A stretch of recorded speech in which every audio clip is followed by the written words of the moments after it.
안녕하세요. 저는 30대 후반을 달려가는 여자입니다. 평소에 이런저런 다른 사람의 사는 이야기만 듣다가 이렇게 제 이야기를 시작하려고 하니 좀 쑥스럽네요. 요즘은 예전만치 씹사리가 없다고는 하지만 알게 모르게 아직도 며느리는 며느리다 하고 사는 집안들이 좀 있잖아요. 저도 마찬가지였답니다. 제가 겪었던 어이없었던 이야기들을 한번 풀어내 볼까 합니다. 모쪼록 재미있게 들어주시면 고마울 것 같아요. 저희 집은 참으로 평범한 집안이었습니다. 오랜 세월 아버지께서는 한 회사에 몸담고 계셨고, 어머니는 전업주부로 저를 알뜰살뜰 보살펴 주셨고요. 남들 다 가는 대학 재수해서 들어갔고요. 4년 동안 장학금 한번 받아보진 못했지만 그럭저럭 우수한 성적으로 졸업했죠. 취업 준비를 2년 가까이 했고 중견기업에 취업해서 업무에 치이며 살다가 지금의 남편을 만나게 되었습니다.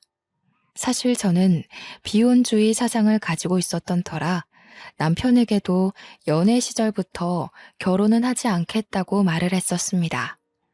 남편은 그때마다 괜찮다고 자기도 결혼할 준비가 안 되었으니 먼 미래 이야기는 하지 말자고 해주었어요. 그렇게 수개월을 만나다 보니 저도 마음이 슬슬 바뀌더라고요. 나이는 30대 중반을 넘어섰고 양가에서는 슬슬 결혼에 대한 압박이 들어오기 시작했죠. 남편은 저에게 헌신하는 사람이었고 늘 제 기분에 맞춰서 하루를 보내던 사람이었습니다. 제가 예민할 때는 꼬리를 축 내린 강아지처럼 제 기분을 맞춰주었고 제가 기분이 좋은 날엔 저보다 더 기분을 올려 신이 나게 맞춰주었어요. 저한테 너무나도 잘하는 것도 모자라 저희 부모님에게까지 성의를 표현할 줄 아는 사람이었기에 제 마음을 돌리긴 충분했습니다. 남편은 제게 결혼을 이야기했고 저는 그 프로포즈를 받아들였어요. 하지만 복병이 하나 있었습니다.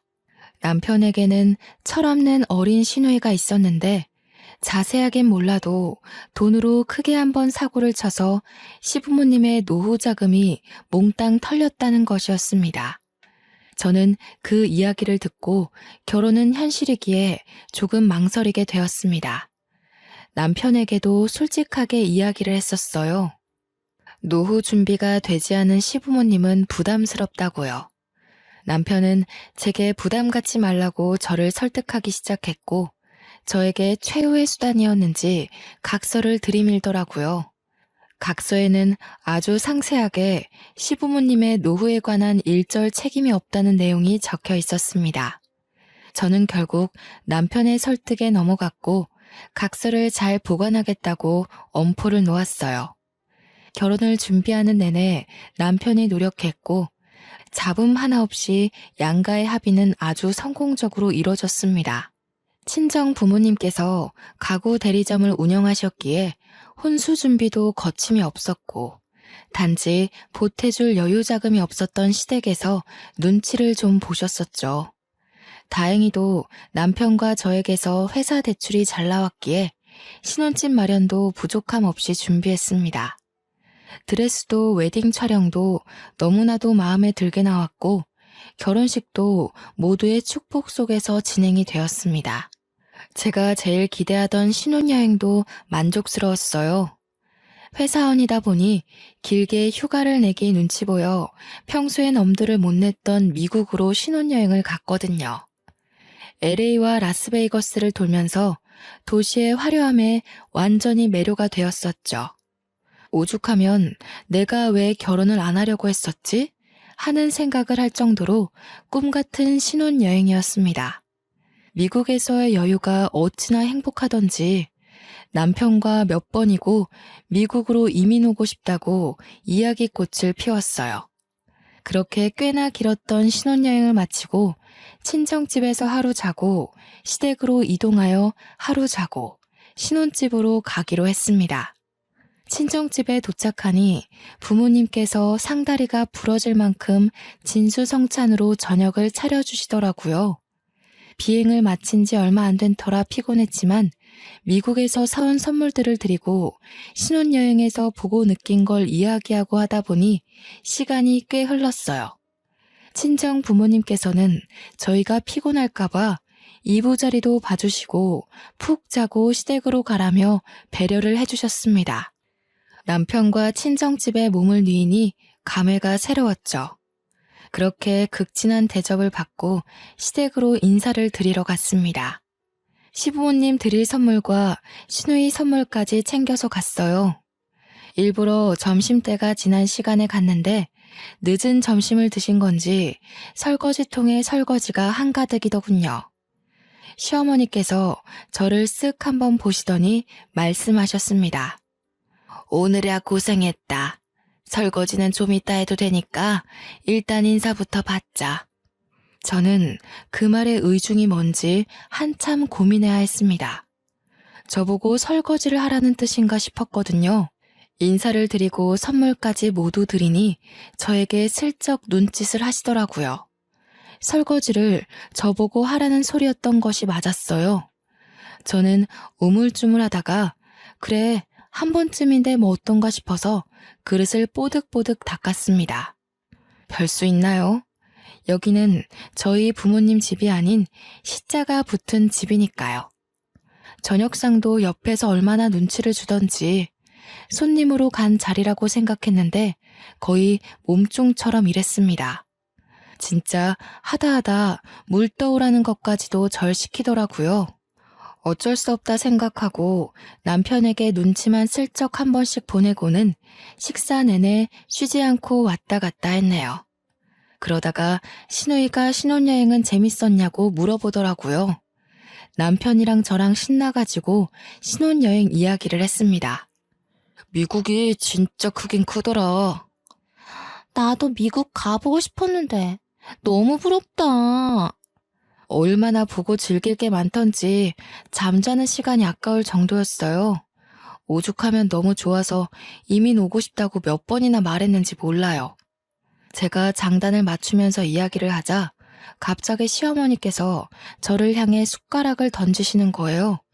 물론 제가 맞거나 하진 않았지만 정말 하마터면 머리에 숟가락을 맞을 뻔했어요. 남편도 놀라고 시누이도 놀라고 저도 놀라서 바짝 얼어붙었습니다. 시아버지가 킁킁 헛기침을 몇 번 하시자 시어머니께서 저를 흘깃 째려보시더니 입을 여셨어요. 어디 나가서 살 생각을 하고 그래? 미국 이민이라니 절대로 안 된다. 아니, 제가 무슨 당장 이민 가겠다고 말한 것도 아니고 이민 갈 예정이라고 말한 것도 아닌데 그냥 미국이라는 나라가 너무 재미있고 좋아서 이민 가고 싶을 정도였다고 하고 비유를 한 거였잖아요. 그런데 무슨 제가 당장이라도 짐 싸서 떠나겠다고 한 사람 취급하면서 막 뭐라고 하시는 거예요. 너무 당황스럽고 속상하고 그래서 눈물이 찔끔 나왔습니다. 제 눈시울이 붉어지자 남편이 시어머니를 향해서 이민 가겠다고 한 것도 아니고 가고 싶을 정도였다 하고 말한 건데 뭘 그리 역정을 내느냐고 한 소리를 했어요. 분위기가 이상해지자 시아버지께서 나름 중재를 한답시고 시어머니를 말리셨습니다. 남편이 제 편을 든 게 도리어 속이 상했는지 갑자기 눈물을 줄줄 흘리시는 게 아니겠어요? 억울한 사람은 저였는데 너무 황당했죠. 그러자 신우가 옆에서 갑자기 얄밉게 시어머니 편을 드는 거예요. 새언니가 오해할 만한 이야기를 했네. 언니가 사과해. 너는 낄 때 안 낄 때 구별 좀 하고 말해. 이민 가겠다고 한 것도 아니고 그 정도로 좋았다고 이야기한 건데 뭘 오해야. 어머니, 그렇다고 집사람한테 숟가락을 던지시면 어떡합니까? 너도 그만해라. 좋은 날 이게 무슨 일이냐? 시아버지도 제가 잘못했다는 눈빛으로 바라보시는데 진짜 시자 붙은 사람들은 죄다 믿을 게 못 되는구나 싶었습니다. 시아버지께서 밥이나 다시 먹자고 숟가락을 드시자 시어머니께서는 저를 빤히 바라보셨습니다. 왜 그러시나 싶어서 숟가락을 들려고 하는데 시누이가 저한테 눈치도 없냐면서 쿡쿡 찌르더라고요. 시어머니 숟가락을 가지고 오라는 뜻이었어요. 저는 정말 일어나기 싫었지만 초장부터 기를 죽이려는 심산인가 싶어 장단에 맞춰드리려고 일어나서 숟가락을 가져다 드렸습니다. 그제서야 말없이 밥을 드시더라고요. 가족들끼리 두런두런 둘러앉아 과일을 먹으며 이야기하는 동안 저는 허리 통증을 참아가며 설거지를 했습니다. 요리를 하시면서 이것저것 얼마나 꺼내 쓰신 건지 오후에 설거지를 했는데도 불구하고 설거지통이 가득 찰 정도로 그릇들이 쌓여 있더라고요. 지들끼리 하하호호 신난 꼴을 보니 비혼주의를 고집했어야 했는데 하는 생각이 들었습니다. 중간중간 남편이 와서 도와주려고 할 때마다 시어머니께서 부르고 시누이가 부르고 일부러 저에게 일을 시키고 싶어서 안달난 사람들처럼 굴었어요. 예, 자고 갈 거지? 네, 오늘 자고 내일 가려고요. 제 말에 시어머니께서 이불을 꺼내오셨어요. 오랜 시간 장롱에 처박혀 있었던 건지 쿰쿰한 냄새가 나긴 했지만 피곤함이 몰려와서 빨리 눕고 싶었습니다. 남편이 원래 쓰던 방에서 자려고 거실에 놓인 이불들을 들고 들어가려고 했는데 때마침 나온 시어머니께서 제 손을 탁 잡으시더라고요. 예, 오늘은 나랑 거실에서 자자. 네? 거실에서요? 저는 그이랑 방에서 자야죠. 네가 또 언제 와서 자겠니? 오늘 밤에는 나랑 이야기도 좀 하고 그러면서 거실에서 자자. 저는 솔직히 시어머니 행동이 정말 이해가 가지 않았습니다. 신혼부부가 같이 자야지 무슨 시어머니랑 거실에서. 게다가 새댁에다가 이제 막 집안 식구가 된 사람이 어떻게 거실에서 대자로 뻗어 잘 수 있겠어요? 저는 극구 거부를 했습니다. 하필이면 남편이 씻으러 간 사이에 말씀을 하시니 더욱 곤란했어요. 거실에 보일러도 꺼두신 건지 저녁 먹을 때만 해도 바닥이 따뜻했던 것 같은데 냉골이 따로 없더라고요. 저를 골탕 먹이고 싶어서 일부러 그러시나 하는 생각만 가득했습니다. 남편이 씻고 나올 때까지 시어머니와 약간의 실랑이가 벌어졌어요. 어머님, 제가 추위를 많이 타서 거실에서 자는 건 다음에 해요. 오늘은 그냥 그이랑 방에서 잘게요. 예, 네가 또 언제 온다고 그래? 너는 내가 우습니? 내가 거실에서 같이 이야기 좀 하다 자자는데 내가 널 잡아먹기라도 해? 왜 피하고 그러니? 아니 엄마, 이건 또 무슨 소리야? 집사람이 왜 거실에서 엄마랑 자요? 그냥 우리 둘이 잘 거니까 아버지랑 같이 주무세요. 약간 언성이 높아지자 방에 있던 신우가 문만 빼꼼 열어서 염장을 지르더라고요. 언니, 엄마 말도 맞지. 시댁에 왔으면 시어머니랑 사이좋게 이야기도 하고, 응? 그러다가 잠드는 거 아니겠어? 그러더니 자기는 이만 자야겠다면서 문을 꼭꼭 닫고 들어가는 거 있죠? 시어머니께서 남편에게 얼른 방에 들어가라고 그러면 조금만 이야기하다가 들여보내겠다고 하고는 방문을 닫으셨습니다. 저는 천근만근 무거운 몸을 이끌고 결국 소파에 걸터 앉았어요. 하실 이야기가 뭔지는 몰라도 얼른 듣고 방에 들어가서 눕고 싶었습니다.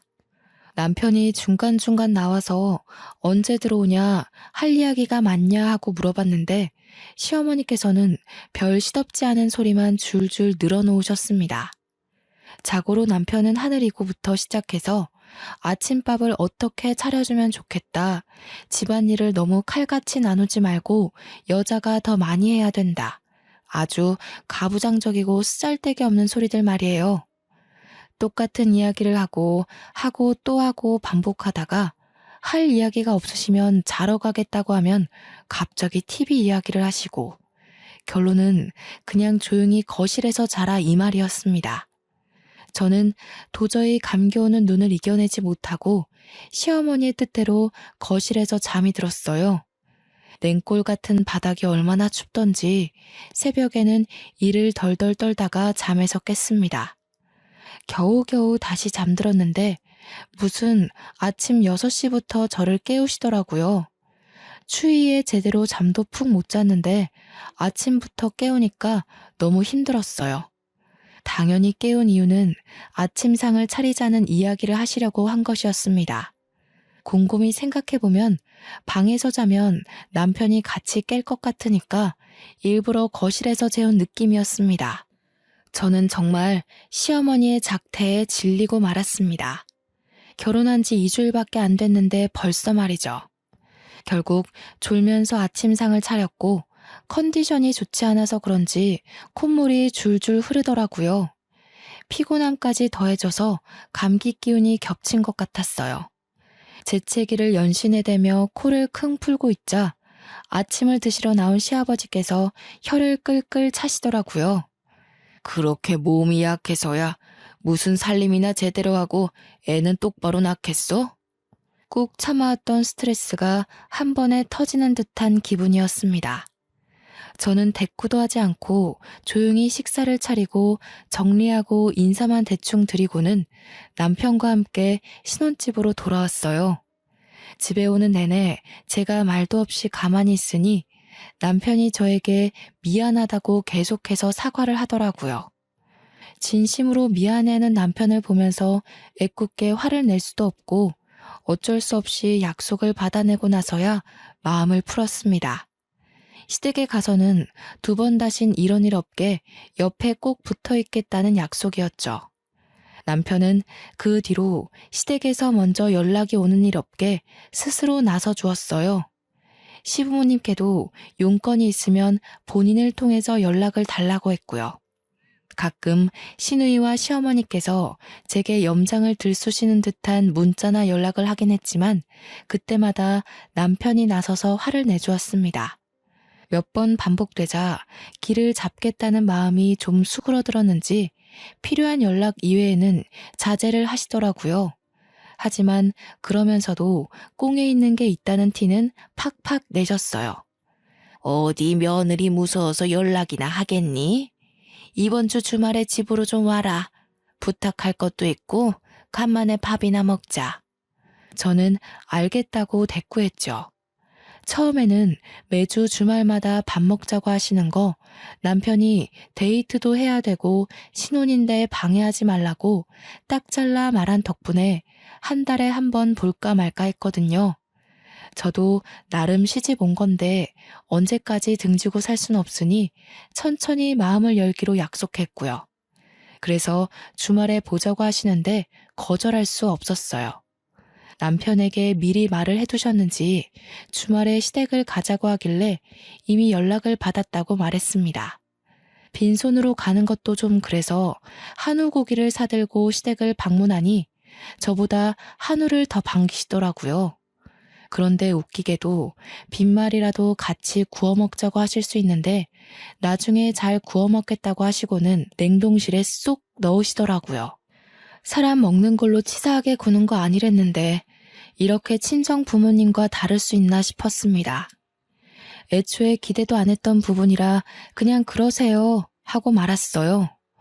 저녁을 다 먹고 대충 정리하고 가야겠다 싶었는데 시어머니께서 저보고 정리하지 말고 거실에 오라고 하시더라고요. 웬일인가 싶었는데 그제서야 부탁할 게 있다던 그 본론을 꺼내셨습니다. 사돈 어른이 가구 좀 하신댔지? 네, 삼성동에서 꽤 크게 하셔요. 수입 가구도 있고 국내 업체랑도 계약하셔서 운영 중이시고요. 언니, 내 방 가구들이 너무 낡아서 새로 바꾸려고 하거든요? 언니네 친정 부모님네 가서 가구 좀 보고 바꾸려고 하는데. 아, 그러면 미리 말씀드려 놓을게요. 이만 가보라는 말에 저는 정리 덜 된 설거지통을 보면서 의아하게 시댁을 나왔습니다.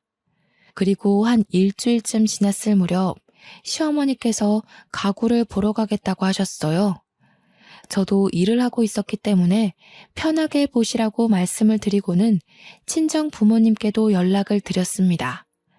시어머니와 시누이가 가구를 보러 갈 테니 적당한 가격에 좋은 가구 좀 보여드리라고요. 그런데 제가 시댁을 너무 몰랐던 거죠. 제대로 된 상식이 없는 사람이라는 걸 말이에요. 그날 친정 부모님께서 저에게 시누이가 비싸도 엄청 비싼 수입 가구들을 골라갔다고 말씀을 해주셨어요. 할인해도 비싼데 사돈댁이라 어쩔 수 없이 맞이는커녕 손해보면서 가구 보냈다고요. 너무 무리하신 거 아니에요? 적당히 보여드리지. 사돈 처녀 보는 안목이 장난 아니더라.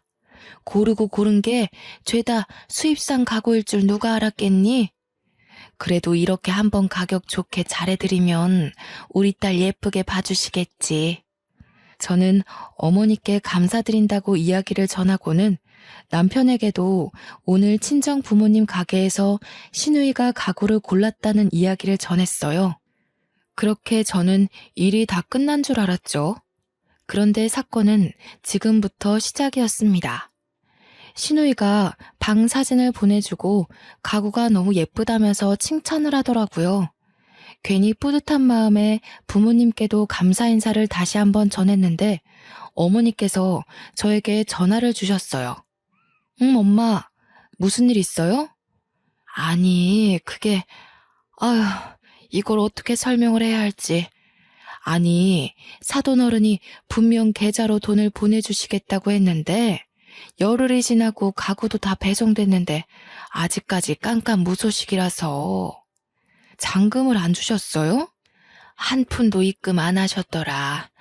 내가 직접 연락드리는 게 괜히 기분 나쁘실까봐. 이걸 어쩌지? 저는 어머니와 전화통화를 마치자마자 시어머니께 전화를 드렸습니다. 분명 무슨 착오가 있겠지 싶어서 처음에는 나긋나긋하게 안부를 묻고 본론을 말씀드렸어요. 어머님, 저희 친정어머니께서 아직 가구 대금이 입금이 안 되었다고 하셔서요. 그게 무슨 말이니? 당연히 사돈어른께서 해주시는 거 아니야? 네? 그게 무슨 말씀이세요? 어머니께서 대금은 나중에 치르겠다고 하시고 물건 받아서 가셨다면서요. 저희 부모님 운영하시지만 수입산 가구는 다 판매 대금 정산이 되어야 해서. 예, 우리가 남도 아니고 사돈인데 그것도 선물로 못 해주신다니? 가족끼리 그렇게 정없이 구는 거 아니다. 아니, 너도 그래. 중간에 알아서 잘 말씀드렸어야지 나한테 전화해서 돈을 달라고 하니? 그러더니 주절주절 돈 못 준다는 이야기를 늘어놓고는 피곤하다고 전화를 끊으셨어요. 저보다 늦게 퇴근해서 돌아온 남편이 심상치 않은 제 표정을 보고는 무슨 일인지 물어보았고 저는 있는 그대로 솔직하게 말했습니다. 남편이 시어머니께 바로 전화를 걸었지만 받지 않으셨고 신우도 짠 듯이 전화기가 꺼져 있었습니다. 남편과 함께 늦은 시간이었지만 친정집으로 가서 죄송하다고 말씀을 드리고 남편이 대신 대금을 처리하기로 했습니다. 저라고 안 답답했겠어요? 그 얄미운 시누이가 뭐가 이쁘다고 비싼 가구를 저희 돈으로 선물을 해주나요? 남편이 계속해서 죄송하다 죄송하다 하는데 제 귀에 들리지도 않더라고요. 그래도 그 몰상식한 집구석에 유일하게 상식 있는 사람이 남편이라 그런지 일은 척척 처리했습니다. 판매 대금을 그동안 모아두었던 용돈을 탈탈 털어서 보내더라고요. 다음날 제 눈치만 보던 남편이 시댁에 갔다 오겠다고 하더니 씩씩거리면서 집에 오더라고요. 무슨 일 있었나 싶어서 물어보고 싶었지만 남편 속도 말이 아닐 것 같아서 그냥 관뒀습니다. 하지만 제가 관심을 끄는 것과는 별개로 시누이가 계속 저한테 전화를 하기에 어쩔 수 없이 전화를 받았어요. 제가 여보세요 하기도 전에 시누이가 소리를 꽥 지르더라고요. 언니, 그걸 곳에 오빠한테 가서 일렀어? 무슨 말을 하는 거예요, 다짜고짜? 왜 모른 척해? 어제 오빠가 집에 와서 다 뒤집어 놓고 갔어. 아니, 나한테 그깟 가구 하나 선물로 못 해주신대? 그걸 다 갖다 일러? 언니네 친정도 너무하네.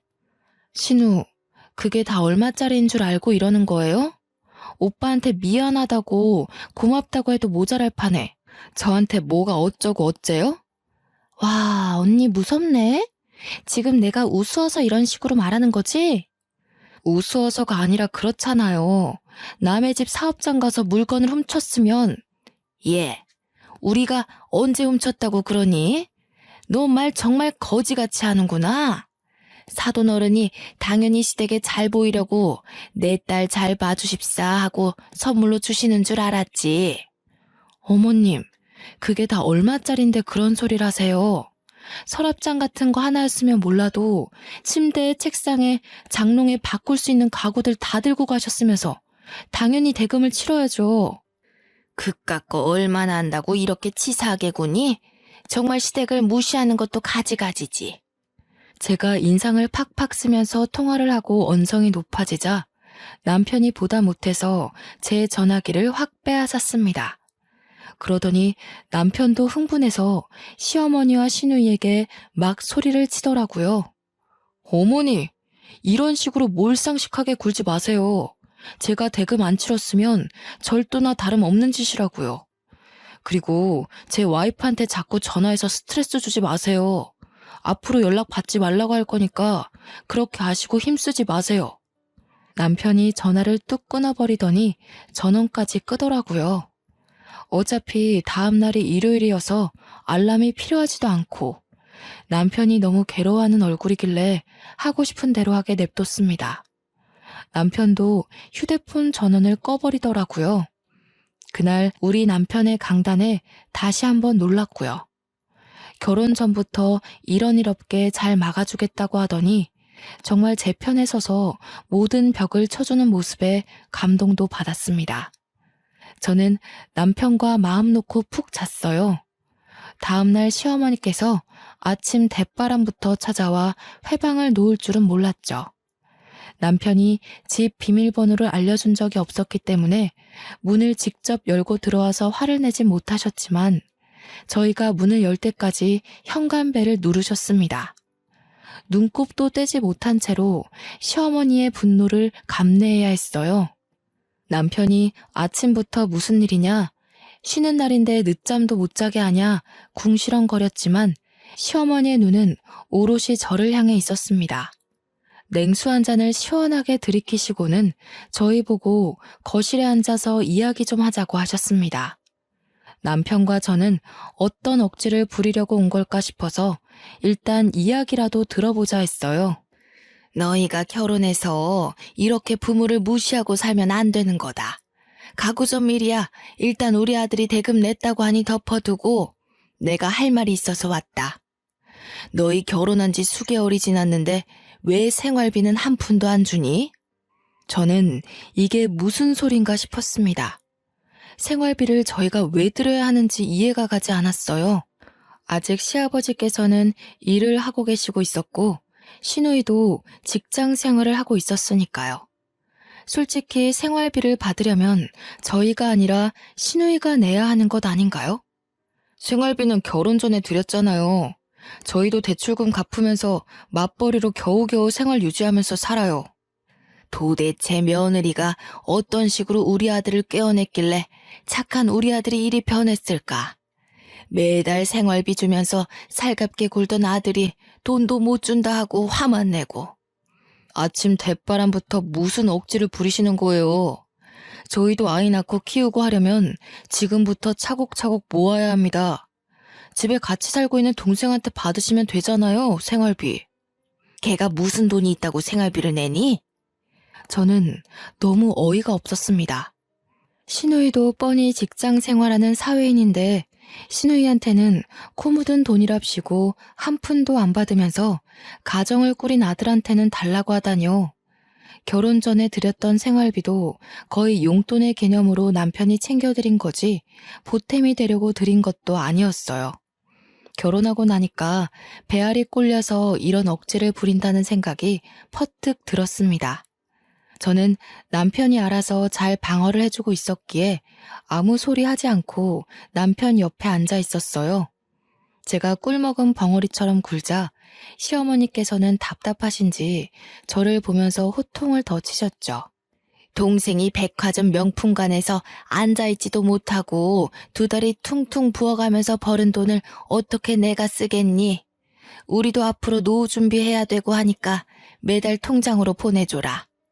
걔 그 사치병 때문에 노후자금 다 날려버린 건데 그걸 왜 저한테 돈 내놔라 하십니까? 뭐야? 아이고, 아이고, 하나뿐인 아들이 이렇게 돌변하다니. 며느리야, 네가 어떻게 우리 모자 사이를 이간질해놨으면 내 말에 꿈뻑 죽던 우리 아들이 내 말에 반기를 못 들어서 안달이 난 게야? 집사람한테 그만 뒤집어 씌우시고 나가세요. 혹여나 전화로 화낼 생각도 하지 마시고 찾아오지도 마세요. 한 번, 두 번은 저도 참고 넘어갔는데 이건 너무하신 거 아닙니까? 시어머니는 거의 흐느끼다시피 버텨냈지만 남편은 인정사정 볼 거 없이 팔을 질질 끌고 현관문 밖으로 보내더군요. 시어머니께서는 아들의 그런 태도에 너무 황당해 하시면서도 서운해 하셨습니다.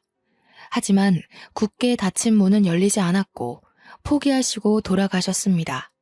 남편은 제게 결혼 전에 했던 약속 까먹지 않았으니 노후에 대해서는 신경 끄라고 했습니다. 솔직히 남편 속도 완전 시커멓게 변했겠죠. 아무리 그래도 낳아주고 키워준 어머니인데요. 남편은 저에게 얼굴에 침 뱉는 것 같아서 이야기를 안 하려고 했는데 시댁 노후 자금에 대한 이야기가 나왔으니 솔직하게 말을 해주겠다고 했습니다. 알고 보니 신우가 백화점 명품관에서 일하면서 명품백을 산답시고 빚을 8천만 원이나 졌다는 이야기였습니다. 저는 너무 놀라서 매장에 있는 물건을 몇 개나 샀길래 그렇게 큰 빚을 지게 된 거냐고 물어보았죠. 가방이라고 해도 비싸도 500만 원에서 600만 원이면 살 수 있을 거라고 생각했는데 무려 8천만 원이라니.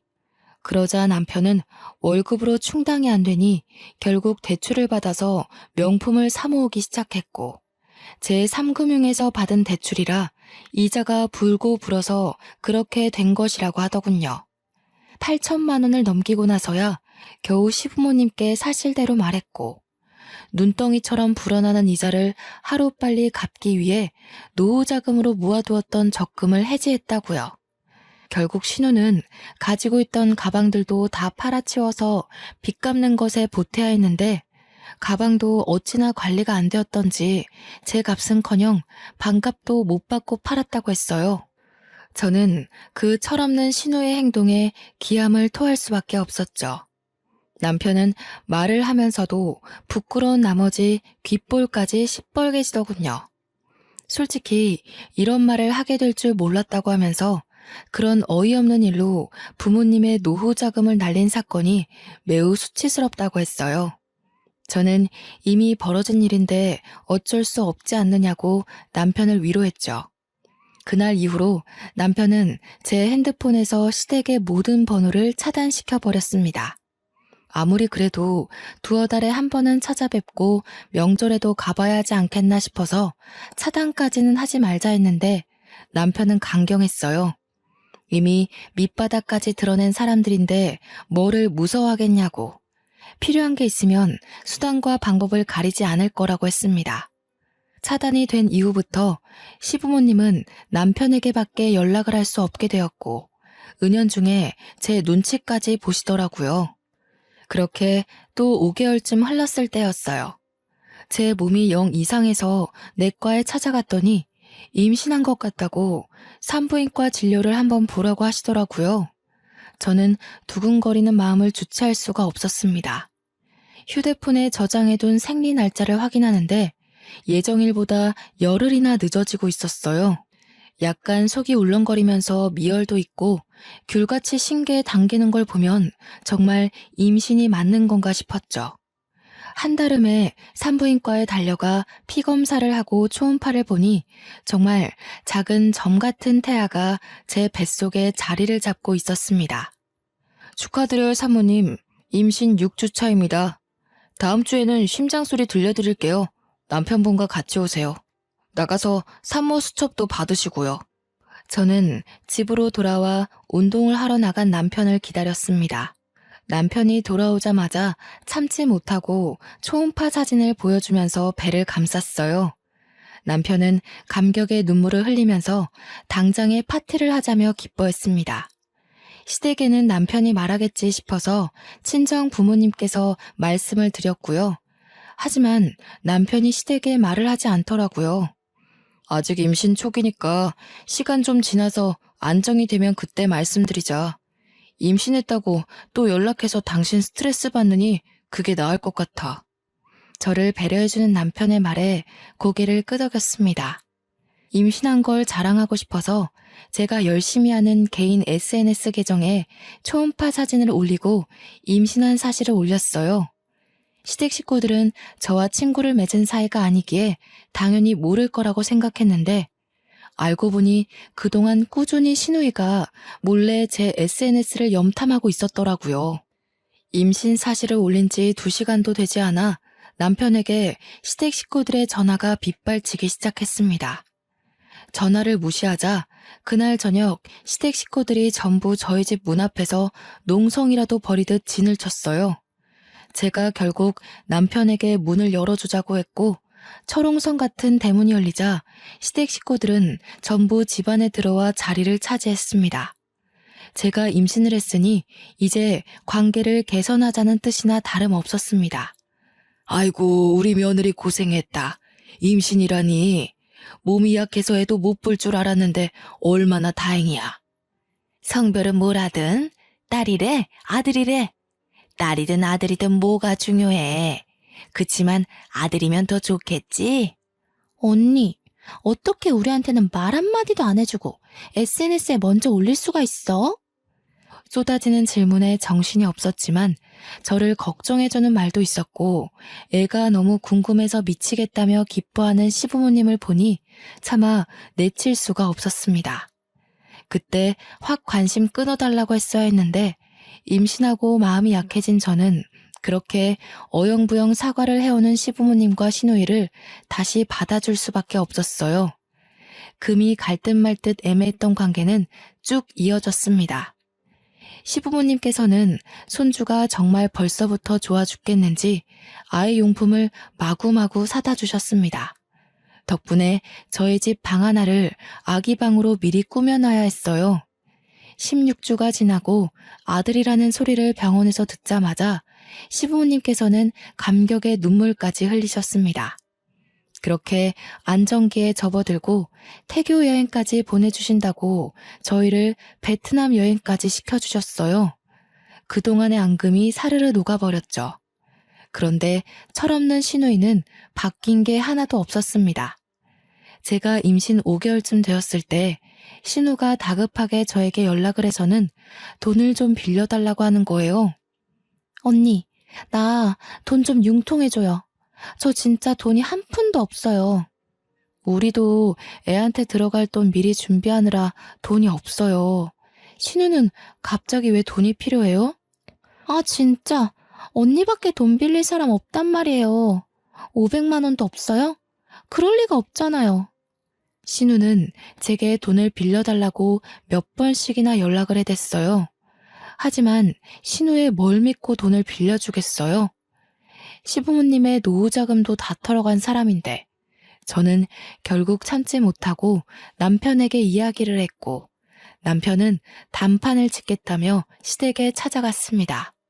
시댁에서 돌아온 남편은 씩씩거리면서 저에게 시누이 욕을 막 하더라고요. 아니 그 미친 기집애가 채팅 어플로 만난 이름도 가짜인 남자한테 빠져가지고 돈을 줬다지 뭐야? 시누이가? 로맨스 스캠인지 뭔지 뉴스에서 난리치는 그거에 당한 거야? 무슨 병원비가 급하고 자기 죽는다고 해서 2천만 원이나 빚을 내서 보내줬대. 한 번 사채를 써봤으니 2번은 쉬웠나 봐. 또다시 이자가 눈덩이처럼 불어나니까 급한 불 끄겠다고 당신한테 돈 좀 빌려달라고 한 모양인데 결국 남편도 시부모님도 시누이한테 돈 한 푼 해줄 수 없다고 난리가 났고 시누이는 눈물만 줄줄 흘렸다고 했습니다. 저는 속이 꽉 막힌 듯 답답해졌어요. 그렇게 어떻게든 해결되겠지 안일하게 생각했던 저에게 폭탄이 떨어졌습니다. 며칠 뒤 시누이가 집에서 쫓겨났다면서 짐을 싸들고 저희 집에 온 거예요. 그 사이에 살이라도 빠진 건지 얼굴에 피곤함이 묻어나는 시누이를 차마 쫓아내지 못했습니다. 신우이는 옷방에서 지내겠다며 거기에 짐을 슬며시 풀더라고요. 남편이 퇴근하고 돌아와서는 노발대발 당장 나가라고 했지만 아이를 가져서인지 저는 신우이를 매몰차게 쫓아내지 못하겠더라고요. 시부모님 화가 가라앉을 때까지 며칠만 지내게 해달라고 사정사정하는데 제가 그러라고 했습니다. 정말 딱 5일째 되는 날 신우이가 아주 홀가분하다는 얼굴로 저에게 나가보겠다고 하더군요. 시부모님께서 연락을 했나 싶었지만 뭔가 찜찜할 만큼 홀가분한 얼굴이었어요. 저는 서둘러 옷방을 정리하며 확인해봤는데 아니 글쎄 제가 친정 부모님께 결혼 전에 받은 유일하게 비싼 명품백이랑 금 몇 돈이 사라지고 없더라고요. 너무 황당하고 열이 받아서 신우이에게 바로 전화를 했는데 전화도 받지 않았습니다. 아주 작정하고 가져간 것 같았어요.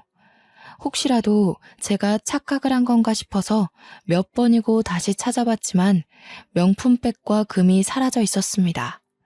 다음날 저는 시어머니에게 연락을 드렸습니다. 그런데 시어머니께서 정말 살갑게 제 전화를 받으시는 거예요. 예, 너무 고맙다. 네가 우리의 빚 갚아줬다는 이야기 들었어. 정신 차리고 살겠다면서 아침에 출근하는데 내가 어찌나 우리 며느리한테 고맙던지. 신우이가 제 물건을 팔아서 자기 빚을 갚은 거였습니다. 저는 남편에게 전화를 걸었고 퇴근 후에 집으로 오지 말고 시댁으로 오라고 말을 했어요. 더 이상 신우이의 만행을 참을 수 없었거든요. 남편과 제가 시댁에 가자 시부모님은 은근 당황하신 눈치였습니다. 제가 입을 꾹 다물고 비장한 오로라를 풍기자 제게 말도 걸지 않으시더군요. 신우이가 퇴근하고 저희 부부를 발견하자 멈칫하는 게 느껴지더라고요. 제 물건 돌려줘요. 그 가방 우리 엄마가 결혼 전에 사준 명품 가방이라고요. 거기다가 결혼 예물로 받은 금까지 가져간 게 말이나 돼요? 아, 언니, 나한테 이런 식으로 굴면 안 될 텐데요. 내가 언니네 옷방에서 뭘 찾은 줄 알아요? 나한테 그만한 대가를 치르고도 남을 걸 찾았는데 지금 오히려 역정을 내요? 이게 다 무슨 소리니? 넌 뭘 찾았는데? 신우이는 아주 의기양양한 태도로 종이 한 장을 꺼냈어요. 익숙하게 접혀있는 종이는 결혼 전 남편이 저에게 써준 시부모님의 노후를 책임지지 않겠다는 각서였습니다. 신우가 시부모님 앞에서 그 각서에 대해 이야기를 하자 시부모님의 표정은 경악 그 자체였어요. 그런데 그 순간 남편이 신우이의 뺨을 확 때리는 게 아니겠어요? 내가 쓰자고 했다 내가. 네가 명품에 미쳐서 미친 짓 했을 때 와이프랑 결혼하고 싶어서 내가 쓰자고 했어. 오빠 결혼을 도와주지도 못할 망정 이걸 들고 협박을 해 감히? 오빠, 어떻게 내 뺨을 때릴 수가 있어? 내가 그럼 빚에 허덕여서 살다가 죽었으면 좋겠어? 너 같은 것 동생이라고 생각하고 싶지도 않다. 어디 머리 빡빡 밀고 절이라도 들어가던지. 당장 새언니 물건 돌려놓고 죽은 듯이 살아. 우리 앞에 나타나서 뻔뻔하게 굴지도 말고 어머니 아버지도 마찬가지예요. 내가 이 사람을 어떻게 만났는데 염치도 없이 굽니까? 시부모님은 꿀먹은 벙어리가 되었고 신우는 뺨을 움켜잡고 흐느끼며 울고 있었어요. 남편은 제 손을 이끌고 집을 나오면서 두 번 다시 찾아오지도 말고 애도 볼 생각하지 말라면서 소리를 쳤습니다. 솔직히 저는 작물로 그 물건을 팔았다는 신우의 뻔뻔한 태도를 보자마자 물건들을 되찾기 어려울 걸 알고 있었습니다. 한 가지 달라진 점이라면 아나무인처럼 굴던 시어머니께서 제 눈치를 보고 연락을 자제하기 시작했고 시아버지는 신우이의 월급 통장을 압수했다고 했어요. 매달 저에게 신우이 월급의 반을 계좌로 보내주고 계십니다. 2천만 원 돈으로라도 갚겠다고 면목 없다면서 저에게 진심으로 사과를 해주셨어요. 그 뒤로 저를 건드리는 시댁 식구는 아무도 없었고 여전히 남편은 제 옆에서 든든한 벽이 되어주고 있습니다.